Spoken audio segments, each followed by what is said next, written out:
In the previous video I had a look at the Laplace transform, and in particular I just introduced the Laplace transforms of 5 functions and the first 3 derivatives. So in this video I'm going to have a look at deriving the first one of those. So let's have a look at the Laplace transform first. We said that the Laplace transform of a function f of t is equal to the improper integral from 0 to infinity of e to the power of minus st multiplied by the function itself, and that is with respect to t.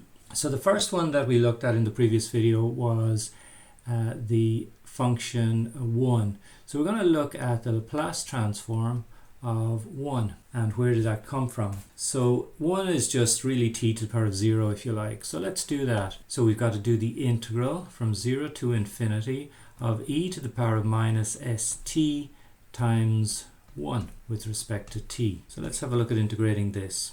So we need to just really integrate this here from 0 to infinity. So let's see what that might be. So 0 to infinity is here. 1 is just going to disappear if you like, and we just have to integrate this. Okay, so let's look at integrating e to the power minus st.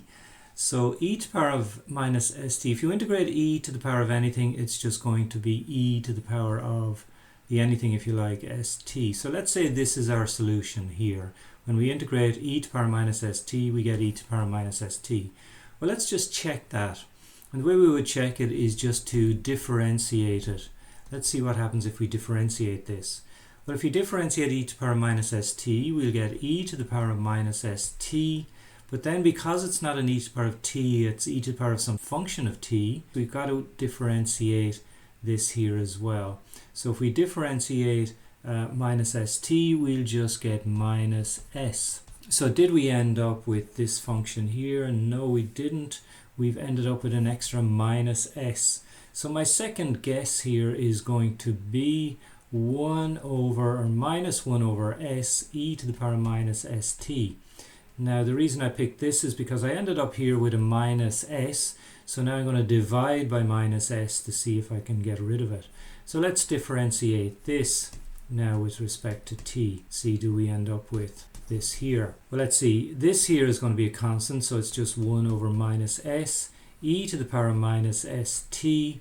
And now we've got to differentiate this here, so that will just give us minus s. This minus times minus here will give us plus, and then this s here will divide into this s here to give us 1, and we do end up with e to the power of minus st, which is what we were trying to find the integral of.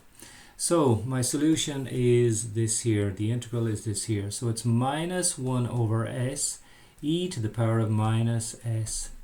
Okay, so now let's apply the limits 0 to infinity. So that's going to be equal to, so we have minus 1 over s e to the power of minus s times infinity minus 1 over s e to the power of minus s times 0.